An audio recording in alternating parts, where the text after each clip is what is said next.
고린도후서 11장 1절로부터 15절.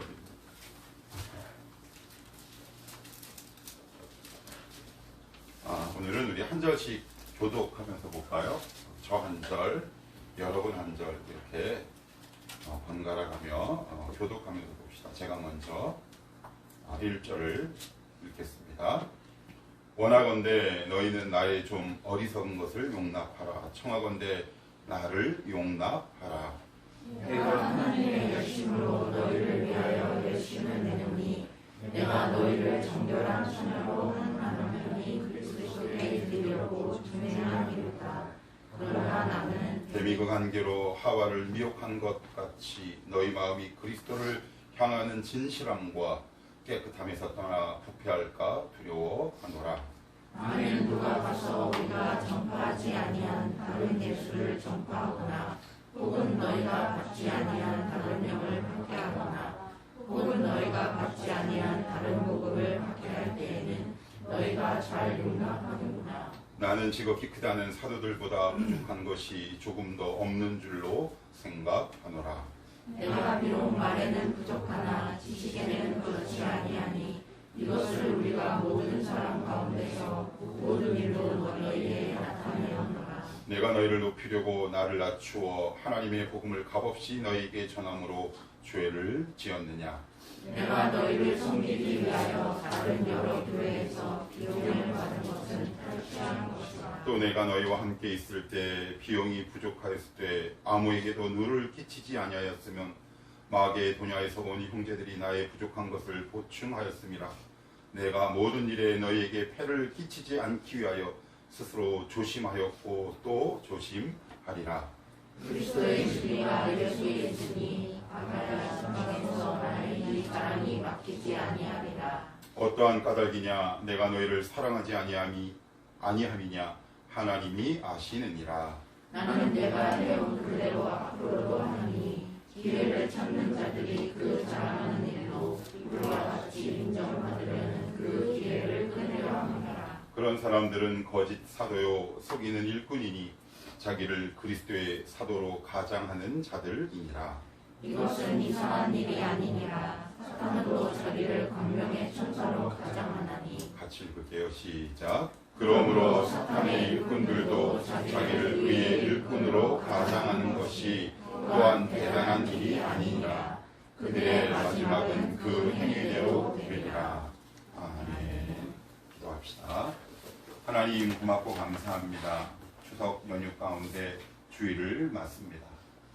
이곳저곳 고향을 찾아간 우리 가족들도 있습니다. 이 자리에 함께한 우리 청어람 가족들이나 아니면 먼 길에 있는 우리 청어람 가족들 하나님 기억해 주시고 이 시간 동일한 은혜를 부어주시기를 간구합니다. 오늘도 말씀을 전하는 이 부족한 종을 십자가 뒤에 감춰주시고 저의 인간적인 의, 지혜, 지식은 내려놓게 하시되 순전하고도 온전한 복음의 광채만이 드러날 수 있도록 하나님 우리를 또한 이 부족한 종의 혀를 붙들어 주시고 사용하여 주옵소서. 예수님의 이름으로 기도하옵나이다. 아멘.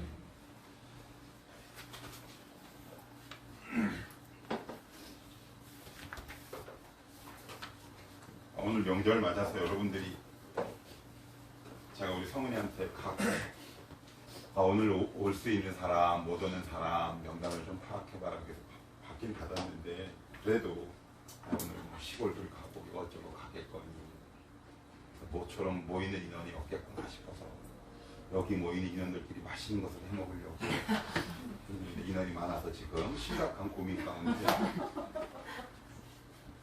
누구를 컵라면을 먹이고 누구를 밥을 먹일지 일단은 저는 일단 부족하면 먹고 신성은 그 다음에 이정숙 집사님은 일단 맛있는 거에서 제외된다. 죄송합니다. 어떻게 명절 잘 보내고 계세요? 우리 이금다 선배님 이렇게 뭐든지 긍정적인 대답이 많아서 너무 좋은 것 같아요. 에너지가 넘쳐나요. 그래서 우리 지민 지사님과 이렇게 에너지가 좋은 에너지가 많은 것 같아요. 8일날 CBS 라디오에 김현정의 뉴스쇼라는 시사대담 프로그램이 있어요. 거기 이제 고려대학교 국문학과 교수가 이제 나와서 이야기를 했는데 그 내용이 그 주제가 뭐냐면 명절 때 하지 말아야 하거나 듣기 싫은 말 있지요. 그죠? 있습니다. 결혼은, 직장은, 취업은, 진로는. 우리를 힘들게 하는 여러 가지 질문들이 있어요. 그죠? 근데 그 중에 몇 가지가 있는데 세 가지만 신재영 교수가 꼽은 가장 듣기 싫은 말 세 개 가운데 첫 번째가 뭐냐면 다 잘 되라고 하는 소리야. 뭐 부모 되면 다 찔리는 말이기도 하고 사실 또 맞는 말이기도 한데 그 말을 듣는 사람이 어떤 반응과 자세를 보느냐에 따라서 조금 차이가 좀 있겠지. 그리고 두 번째는 이거 뭐 아마 여러분들 어느 정도 짐작을 하실 거예요. 야, 요즘 애들 왜 그러냐? 나 때는 말이야. 이제 일명 라떼가 바로 여기서 나오죠. 저도 여기서 이렇게 버젓이 설교를 하고 있긴 하지만 가끔 가다가 우리 자녀나 청년들한테 이렇게 얘기를 할 때 보면 저도 모르게 뭔가 이렇게 쑥쑥 올라오는 경우가 있어요. 라떼, 그런데 이게 이거를 못해요. 이게 또 요즘 유행어가 되어가지고 꾹 눌러요. 그러면 제일 싫어하는 말이 뭘까요? 성훈아, 뭘까? 인경아, 뭘까? 우리가 아마 한 번쯤은 아마 들어봤을 것 같아요. 앞으로 계획이 뭐야? 나는 계획이 없어. 앞으로 결혼 계획이 어떻게 돼? 뭐 만나는 연놈이 있어야 계획이 있지요. 관심의 그 신교수에 의하면 관심의 최절정 표현으로 모든 말을 포괄한다. 여기 다 들어가 있어. 뭐 먹고 살 거냐, 취업은, 진로는, 학과는, 결혼은 다 포함되어 있는 거죠. 그리고 덧붙여서 이런 이야기도 하더라고요. 무슨 얘기냐면 청년 세대들이 듣기 싫어하는 말 가운데 하나가 이거예요. 살쪘네. 보태준 거 있어? 그죠? 그러니까 외모에 대한 평가. 예를 들면 얼굴이 좀 누렇다 너. 내가 뭐 누런데 보태준 거 없잖아요. 그죠?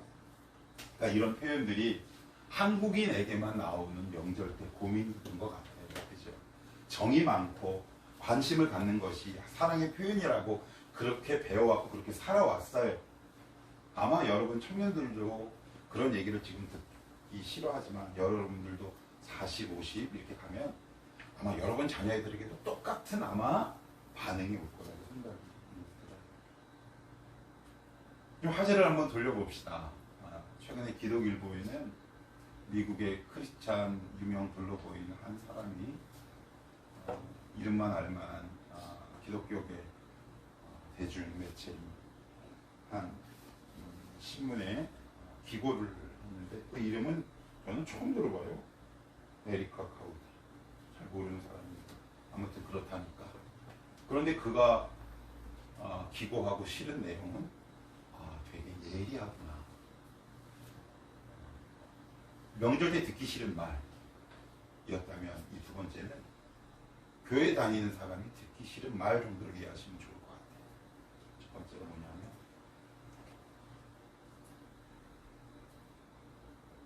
지금 그리스도인은 세상을 사랑한다. 이렇게 애들로 얘기하지 않았죠. 그냥 돌직구를 달렸어. 그러면서 부연 설명으로 이렇게 글을 적고 있는데 당신이 그리스도를 위해 온전히 살 때 당신과 세상 사이에는 본질적으로 세상에 대한 적대감이 생긴다. 세상에 대해서 적대감이 생긴다는 말을 오해하시면 안 돼요.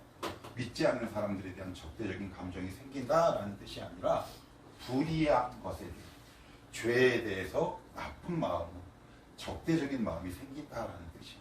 그런데 이 말은 저의 경험을 비추어 보면 100% 맞아요. 내가 하나님을 향한 시선에서 이렇게 오면 세상이 참 너무 달콤하고 좋은 경우가 있어요. 그리고 두 번째는 조금 더 아픈 이야기를 하고 있는 것 같아요. 이 사람은 우리는 더 이상 교회를 중요하게 여기지 않는다. 그리고 부연 설명으로 이렇게 글을 옮기고 있어요. 비록 코로나라는 중대한 사안이 터져서 그 이유가 한몫하는 것도 있겠지만 우리는 이제 더 이상 교회를 사랑하지도 중요하게 생각하지도 않는다. 현대 기독교인들은 언제 교회 가는 것을 멈췄는가? 이제는 완전히 선택사항이 된 것처럼 보인다. 맞는 말이죠. 지금 우리 한국교회도 코로나 때문에 교회를 나가지 않는 사람들이 되게 많아요. 그 출발점은 비록 코로나라는 특별한 상황이지만 그것이 누적되고 이런저런 다른 이유가 복합돼서 우리가 교회에 나가고 출석하는 것에 대해서 그렇게 중요하게 생각하지 않는 것 같다. 그 이야기를 하고 있고요. 그리고 세 번째, 우리는 서로 싸우는데 여념이 없다. 제가 미리 말씀을 드리면 얼마 전에 제가 책을 보다가 그런 내용을 봤어요. E.M. 바운즈라는 유명한 기도의 유명한 목사님 계신데 그분의 또 다른 소책자 제목은 기억이 안 나요. 여기 보면 교회 안에 부흥을 위한 세 가지 조건이 있다. 그래요. 첫째, 기도. 둘째, 말씀. 셋째가 뭘까요? 이건 좀 피하고 싶어요. 고난. 그런데 그 고난 가운데 뭐가 들어있냐면 교인들 사이에 대결이에요. 내가 개척 멤버니 너는 후발주자.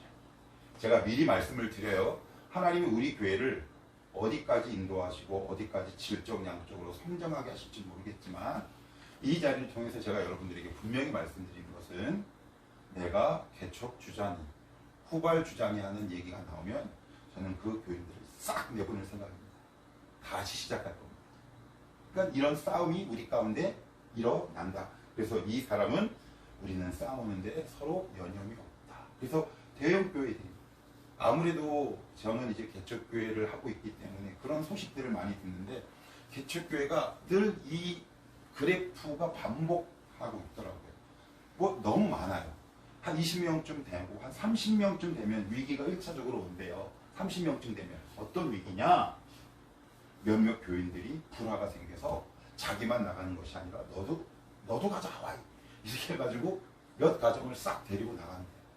이런 일들이 우리 교회에서 일어나지 말라는 법은 없어요. 다른 교회에서 일어났다면 아마 그래서 기도, 말씀, 고난이 바로 교회 부흥의 세 가지 조건이다. 이렇게 이야기하고 있는지 모르겠어요. 이 크리스찬 블로거가 마지막으로 교회에 대한 쓴소리, 우리 교회 듣기 싫은 소리가 뭐가 있냐면 이건 조금 애둘러서 얘기하면 좋겠는데 제가 한번 찾아봤어요. 검색을. 그랬더니 그대로 직역을 했더라고요. 뭐라고 하고 있냐면 이렇게. 우리는 명목상의 이름뿐인 기독교인이다. 이렇게. 그러고 나서는 이야기를 이어나가기는 우리가 세상의 것들로만 가득 차 있을 때 우리의 초점은 어디에 있다고 생각하는가. 기도로 하나님께 부르짖거나 그분의 말씀에 뛰어들지 않는다면 그분은 결코 우리 인생의 초점과 중심이 되지 않는다. 정말 맞는 말. 그러면 지금은 명절에서 듣기 싫은 말 아니면 이걸 한번 우리 교회에게 한번 적용을 해봤어요. 그러면 오늘 이 본문을 통해서 하나님이 우리 공동체에게 혹시 쓴소리가 될 수도 있고요. 아니면 위로가 될 수도 있어요. 오늘 말씀을 듣다가 여러분 귀에 유난히 거슬리는 것들이 과연 뭐가 있을까? 물론 제가 말실수해서 거슬리는 것은 예외를 하더라도 유난히 내 마음속에 뭔가 가시나 뭔가 저렇게 쿡 찌르는 게 뭐가 있을까? 사실 기독교는 그게 핵심 아니겠어요? 말씀 듣다가 뭔가 확 찔리면 사실 사는 거거든요. 대화하다가 찔리면 싸움이 나지만 말씀 듣다가 찔리면 살아가는 거예요. 회복될 수 있고 부흥이 일어날 수 있거든요. 이런 역사가 오늘 말씀을 들을 때 저와 여러분 가운데 일어났으면 좋겠습니다. 우리 한번 길게는 못해요. 제가 그렇게 실력이 좋은 목사가 아니라서 짧게 한 시간 되는 대로 한 20분 정도만 두세 가정을 살펴봅시다. 먼저 고린도후서 11장을 이해하기 앞서서 이제 아침 기도회를 쭉 따라오신 분들은 대충 감이 있지만 일단 이 고린도후서라는 책에 대해서 간략하게 전 이해가 좀 필요해. 이게 무슨 얘기냐면 바울 사도라는 유명한 사도가 있었는데 이 사람은 12사도가 아니에요. 사도행전 2장에 보면 가룟 유다가 목을 메어 스스로 목숨을 끊은 이후에 마띠아라는 12번째 사도를 인간의 투표로 선출을 합니다.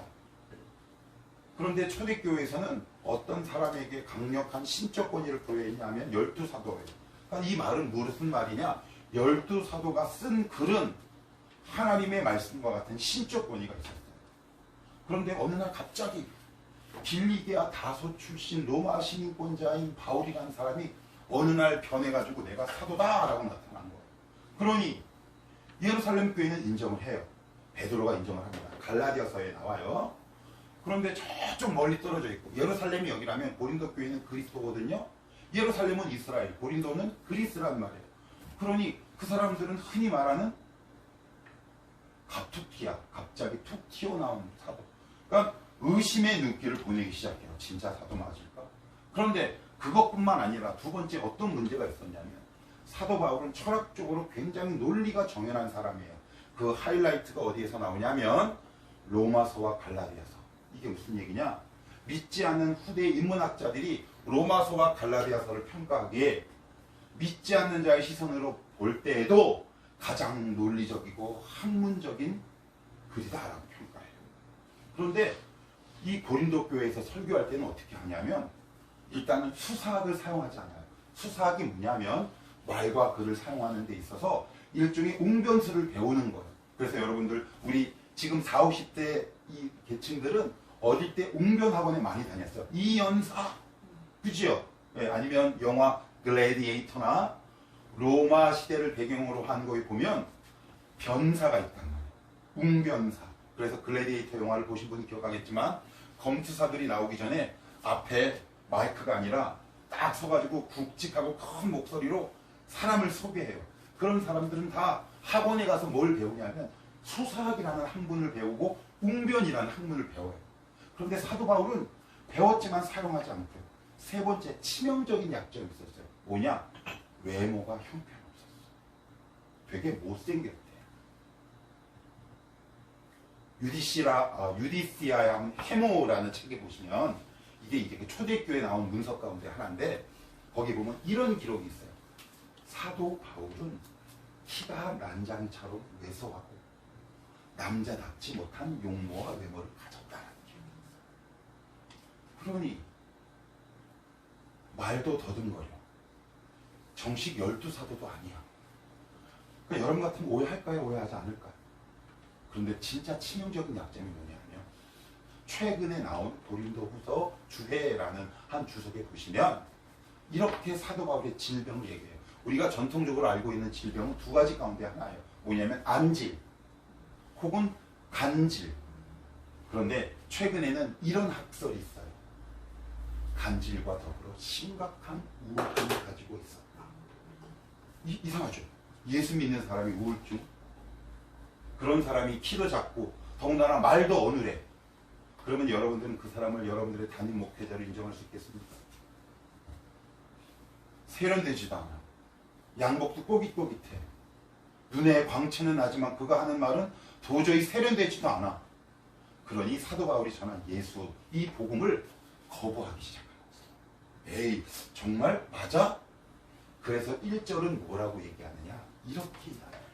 1절을 같이 한번 읽어봅시다. 자, 시작. 청하건대 너희는 나의 좀 어리석은 것을 용납하라.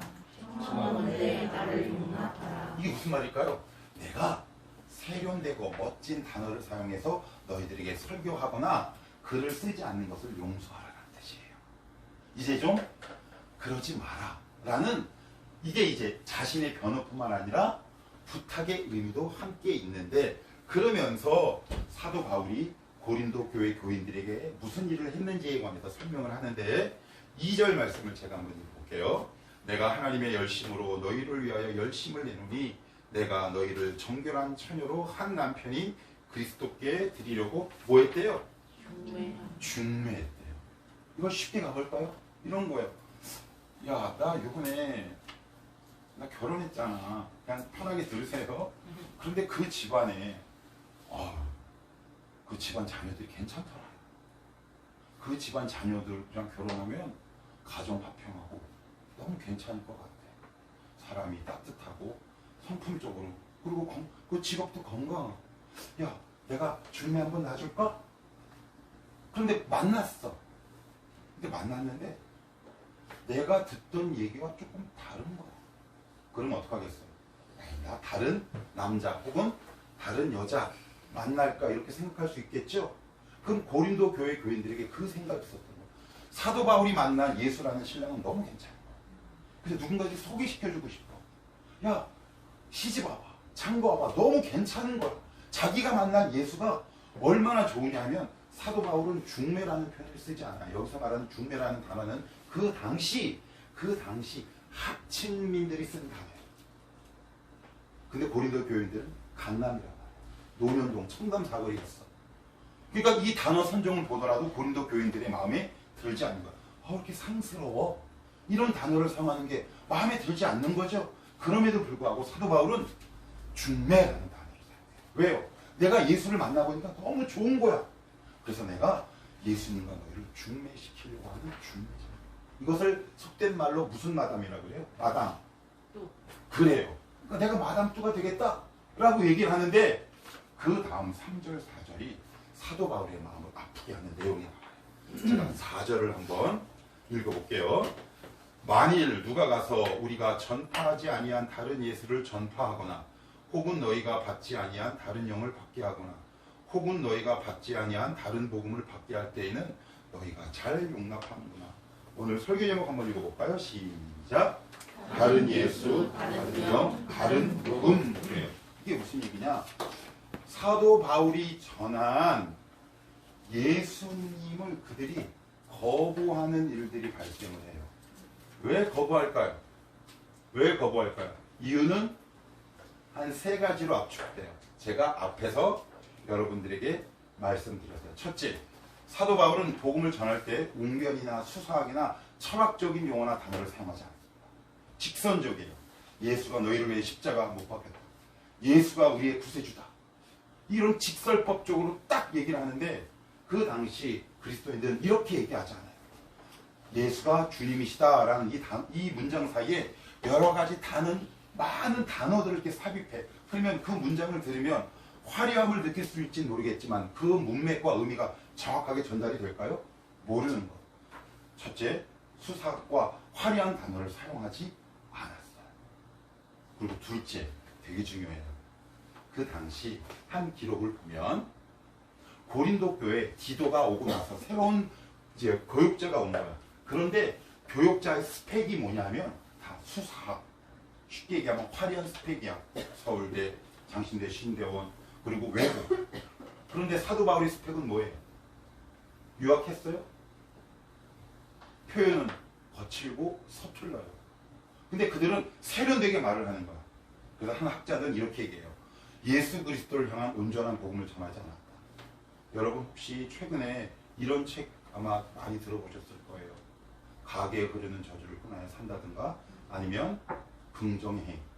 복음이 아닌 것들을 복음처럼 포장해가지고 그럴듯한 말로 고린도 교인을 미혹하기 시작했어요. 그런데 외모도 그럴듯해. 스펙도, 백그라운드도 너무 멋있어. 그리고 말도 유창해. 그리고 수사학적으로도 문제가 전혀 없어. 그리고 설교하다가 쓰러지지도 않아. 발작을 일으키지도 않아. 여러분 같으면 누굴 선택하겠습니까? 당연히 고린도 교회에 부임한 화려한 스펙의 목회자들을 선택하지 않겠습니까? 그것을 보고 고린도 교회 교인들은 다른 복음을 받아들이기 시작해요. 왜 그럴까요? 여기서 우리 고민 한번 해봅시다. 표면적인 이유는 이거예요. 그죠?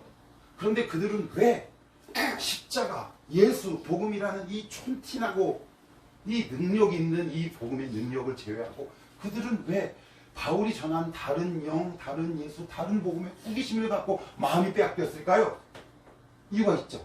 이유가 뭘 것 같으세요? 그 이유를 사도 바울이 디모데에게 보낸 편지, 2번째 편지에 이렇게 쓰여 있어요. 찾아봅시다. 디모데후서 4장. 디모데후서 4장. 디모데후서 4장인데 페이지 수로는 346 혹은 347페이지. 디모데후서 4장 3절 찾으셨어요? 예, 346 신약성경 혹은 347 그 즈음에 있어요. 디모데후서 4장 3절 같이 한번 읽어봅시다. 시작. 때가 이르리니 사람이 바른 교훈을 받지 아니하며 귀가 가려워서 자기의 사욕을 따를 스승을 많이 두고. 뭐가 가렵대요? 이게 무슨 말일까요? 이렇게 이해한 거예요. 복음은 나의 가려운 곳을 긁어주는 것이야 라고 자기가 단정합니다. 여러분, 복음은 여러분의 가려운 곳을 긁어주는 게 아니에요. 그거는 사람의 한 거. 그건 심리야. 그건 상담이에요. 그 모든 것은 가려운 곳을 긁어주지만 복음은 우리의 내장과 내장교가 그렇지요. 저 예를 한번 들어볼게요. 제가 여러분들 아시다시피 우리 신석 집사님 이제 저보고 이제 보톡스를 받으셨냐고 물어봤는데 이제 보톡스가 아니라 이제 이렇게 부었잖아요. 제가 치과를 왜 안 갔을까요? 그동안 그 전에 이미 사전 징조가 좀 있었어요. 저는 알잖아요. 근데 안 간 이유가 뭘까요? 저는 무서워요, 치과. 안 그러는 것 같지만 여러분, 저 되게 무서워. 이 몸이 안 좋은 거 저는 안다는 말이에요. 그래서 어떤 치료를 할지 알아. 그래서 그때마다 뭘 먹고 버텼냐 하면 타이레놀을 먹고 버텼어요. 그런데 도저히 버틸 수가 없어요. 왜요? 일단 외형적으로도 콧불영감님처럼 막 이렇게 되고 일단은 입을 다물 수 없으니까 설교를 할 수가 없어요. 그래서 발음이 샜어. 그래서 이진성, 이진시형. 근데 말을 해야 하는 목회자가 말을 못하니까 어쩔 수 없이 갔어요. 그랬더니 의사가 그러더라고요. 혼나셔야 돼요. 혹시 여러분 이런 경험 있으세요? 내 몸이 너무 간지러워. 그래서 이렇게 긁어주죠. 그 당시 시원해. 그런데 여러분 혹시 이런 의학상식 들어본 적 있으십니까? 간이 안 좋거나 하면 피부가 간지러운 경우도 있고 얼굴이 까매지면 간이 안 좋은 경우도 있다는 얘기를 아마 들어본 적이 있을 겁니다. 근데 내가 지금 간이 안 좋아. 그래서 오른쪽 어깨가 너무 간지러워. 그런데 누구에게 자꾸 긁어달라고 해요. 시원하지 않아. 거기서 연고를 발라. 아니면 피부과에 관련된 약을 먹어. 그럼 어떻게 되나요? 여러분, 우리의 신체 기관이 다 망가질 수밖에 없어요. 고린도 교회 교인들은 왜 바울이 전한 복음을 온전히 있는 그대로 받아들이지 않느냐? 그들은 자기들의 가벼운 곳을 긁어준 목회자를 찾았다. 여러분이 망하는 방법을 알려드립니다. 여러분의 가려운 곳을 긁어주는 교회로 가십시오. 그러면 나갑니다. 그런데 복음은 가려운 곳을 긁어주는 것이 아니라 우리의 원인, 발본, 세본 들어보셨죠? 근본적이고 기본적인 원인을 이 안에서 제거해 주시죠. 그러면 우리의 신앙이 왜 늘 이렇게 가벼울까? 분명합니다. 왜? 간에 관한 약을 복용해야 하는데 피부과 약을 먹었기 때문에 그래요. 하나님은 오늘도 우리의 가려운 곳을 긁어주시는 분이야. 그런데 우리는 하나님 앞에 이렇게 얘기합니다. 하나님, 저 여기가 너무 가렵고 힘든데 여기 고쳐주십시오 라고 얘기하는데 하나님은 뭐라고 말씀하시냐? 진성아, 선주야, 용서가, 지민아, 지선아, 민수야, 수민아, 내가 보기엔 네 영혼의 내장 기관에 문제가 있어 보인다 라고 얘기하시면 여러분 하나님 앞에 어떻게 말씀하시겠습니까? 복음이 안에 들어오면 가려운 곳을 긁어주는 것이 아니라 우리의 면역 체계를 파괴하고 우리의 체질과 이 모든 건강을 원래 근본적으로 치유하고 회복하는 것이 바로 복음의 효과의 능력입니다. 그들은 늘 가려운 곳을 하나님 앞에 긁어주길 바랬어요. 뭐가 있을까요? 우리 이걸 현실적으로 대비해 볼까요? 하나님, 제가 지금 필요한 건 돈입니다. 그게 지금 나에게 너무 가려운 부분이에요. 그래서 그것을 긁어주는 거죠. 때로는 건강일 수 있습니다. 때로는 자녀 문제일 수도 있어요. 그런데 하나님은 뭐라고 말씀하시느냐? 지금 너의 문제는 내장 귀가, 영혼이 너의 진짜 문제다. 그런데 그 소리 듣는 게 듣기 좋습니까? 싫습니다. 싫습니다.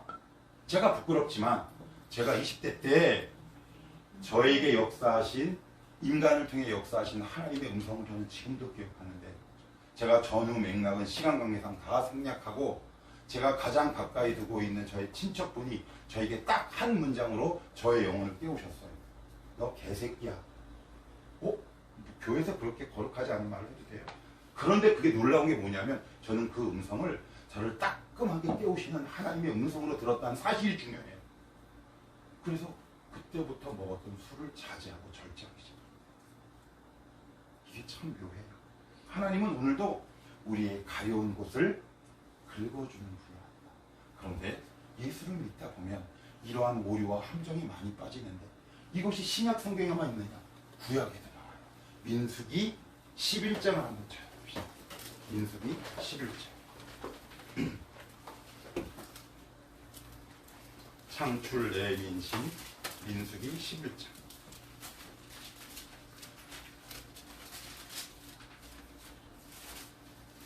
민수기 11장입니다. 민수기 11장. 자, 11장 4절에서부터 6절 같이 한번 읽어볼까요? 시작.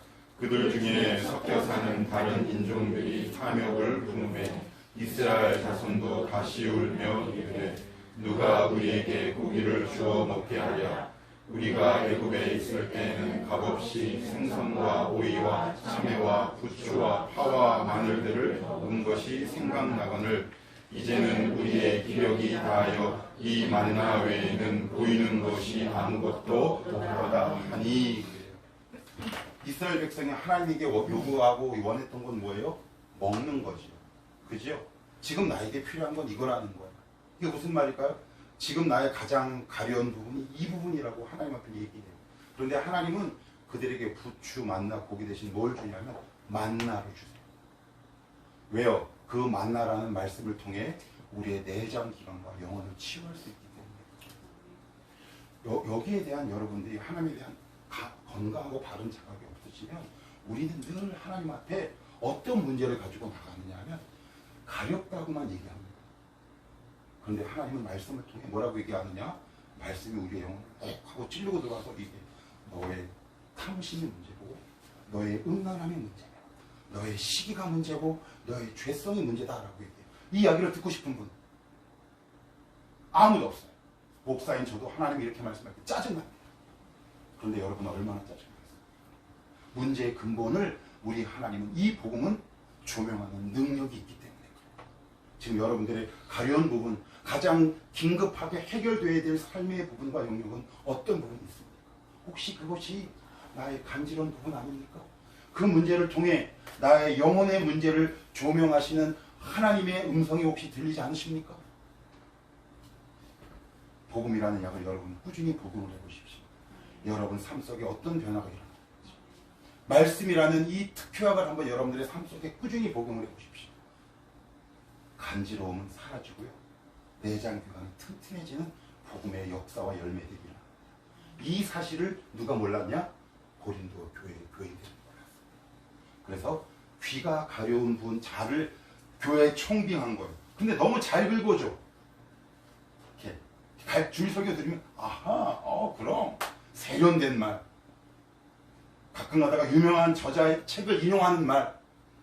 그렇지만 그 내용 속에는 복음도 없고 십자가도 없고 회개도 없고 천국도 없는 인문학의 내러티브에 불과한 설교들이 얼마나 많이 등장하고 있습니다. 고린도 교회 교인들은 그걸 원했던 거예요. 사람의 말, 인문학은 우리의 영혼을 변화시킬 수 있습니다. 오직 말씀만, 복음의 능력만이 우리의 전 삶을 변화시킨다. 한번 잘 점검해 보는 겁니다. 나의 가려운 부분과 정말 아픈 부분은 무엇인가? 내가 하나님 앞에 오픈하고 열어야 할 나의 심각한 질병은 과연 무엇이냐? 그것이 돈 문제인가? 인간관계인가? 어떤 건가? 오늘 말씀을 통해 여러분들이 정확하게 영적 진단이 있기를 주님의 이름으로 축복합니다. 하나님 말씀으로 나를 진단하옵소서. 복음과 십자가의 능력으로 나를 진단하여 주옵소서. 거기서 이제 참된 평화와 기쁨과 역사들이 일어나는 거죠. 저는 너무 많이 봅니다. 지금도 현재 진행형이고요. 저도 경험하고 있고요.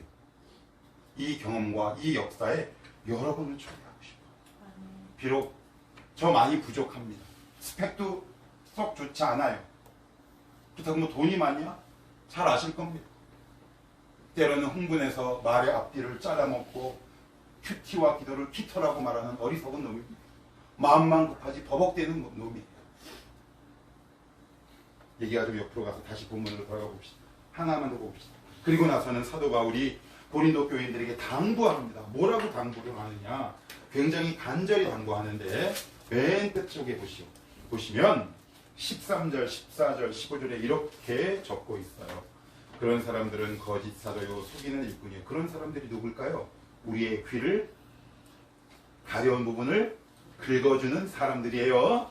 그죠? 네. 속이는 일꾼이니 자기를 그리스도의 사도로 가장하는 자들이니라. 이것은 이상한 일이 아니니라. 사탄도 자기를 광명의 천사로 가장하나니. 이게 무슨 말일까요? 광명, 이게 무슨 말일까요? 광명의 천사. 광명의 천사란 말이 무슨 말일까요? 이런 뜻이에요. 여러분 무대를 보시면 암전해요. 여러분 문학의 밤이나 이렇게 보면 가로놓고 지문이 암전 그래요. 암전이란 건 뭐예요? 불이 다 꺼지는 거죠? 그러고 나서 다시 그 괄호 안에 지문이 나와요. 조명. 그러면 여기가 무대라고 생각하시면 주인공이 딱 등장합니다. 주인공에만 비치는 하이라이트, 스팟라이트를 광명이라는 단어를 사용해요. 무슨 얘기예요? 모든 영광 목사가 다 받는 겁니다. 그러면 그 교회 목사는 죽습니다. 절대 저에게 영광 돌리시면 저는 죽는 거예요. 모든 영광은 성삼위일체 하나님께. 그런데 고린도 교회에 불임한 목회자들은 영광을 받기 시작해요. 하나님의 영광을 중간에서 가로채기 시작합니다. 그래서 광명의 천사 이렇게 표현합니다. 그리고 마지막으로 굉장히 무섭고도 단호한 말로 고린도서 11장을 마무리하고 있는데 이 부분은 같이 한번 읽어볼게요. 15절입니다. 시작! 그러므로 사탄의 일꾼들도 저희를 그의 일꾼으로 가장하는 것이 또한 대단한 일이 아니니라. 그들의 마지막은 그 행위대로 되리라. 아멘. 누가복음에 보시면 귀신의 존재에 대해서 예수님이 이렇게 얘기하는데 이런 표현이 나와요. 아마 기억나시는 분 있을지 모르겠어요. 저희가 쉴 곳을 찾아도 얻지 못하여 자기가 쉴 곳을 찾아 헤맨다라는 말씀이 나와요. 이게 갑자기 이 말씀과 이게 무슨 뜻이냐? 여기 보시면 그들의 마지막은 그의 마음대로가 아니에요. 뭐예요? 생각대로입니까? 행위대로. 제가 갑자기 이야기 무슨 얘기냐면 귀신의 특징이 있어요. 뭔지 아세요? 마음만 있습니다. 몸이 없어요. 다시요. 귀신의 특징은 영혼만 있습니다. 육체가 있습니까? 없습니까? 없어요. 그래서 누군가에게 들어가서 씌우는 거잖아요.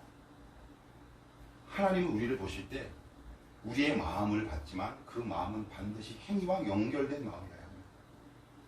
또 한 번 얘기할게요. 귀신은 육체가 있다 없다? 없어요.